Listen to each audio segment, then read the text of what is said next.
Hello everyone, how are you doing? This is MD Tech here with another quick tutorial. In today's tutorial I'm going to show you guys how to enable system restore protection in Windows computers, so Windows 7, Windows 8, and Windows 10. So if you want to create system restore points, that if you want to go back to an earlier point in time, if for some reason Windows is not working properly so you can restore back, in today's tutorial I'm going to show you guys how to create such a restore point. And this will entail actually turning on the system restore protection. In a lot of cases it's actually not automatic, so we're going to go ahead and jump into it and start by opening up the start menu. Just left click on the start button one time, type in system restore. Best match should come back with create a restore point. Go ahead and left click on that. If there were no system restore points created already, protection will say off right here, so you're going to have to go and select this configure button, select turn on system protection, and then I would suggest moving this little scroll bar over until you get to a decent size. So generally speaking, probably about 15 or so percent of your hard drive space I would dedicate to system resource protection. Obviously it'll depend a lot if you have a 100 gigabyte hard drive versus a 1 or 2 terabyte hard drive, but I'm just going to say 15% for this tutorial today, and we're going to select apply and OK.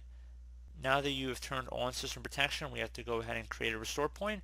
So where it says create a restore point right now for the drives that have system protection turned on, if you have multiple drives listed up here, it's also a good point to mention, make sure that they're all configured. So the system drive should be on.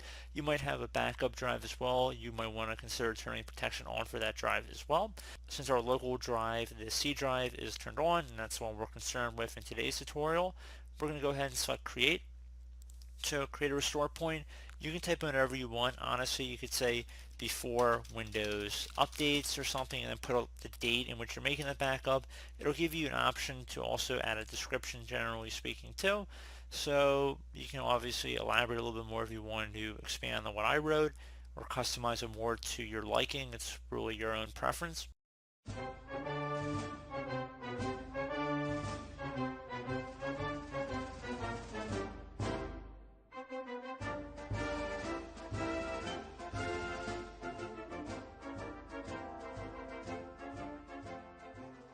It should say the restore point was created successfully. Select close. Now if you wanted to actually restore back to that restore point or see that it was created, you can select the system restore button right here. Select next, and now you can see the restore point we just created is listed here, as well as the date and time in which we made the backup. So pretty straightforward. Just would select next here to continue on and restore our computer back to this point in time.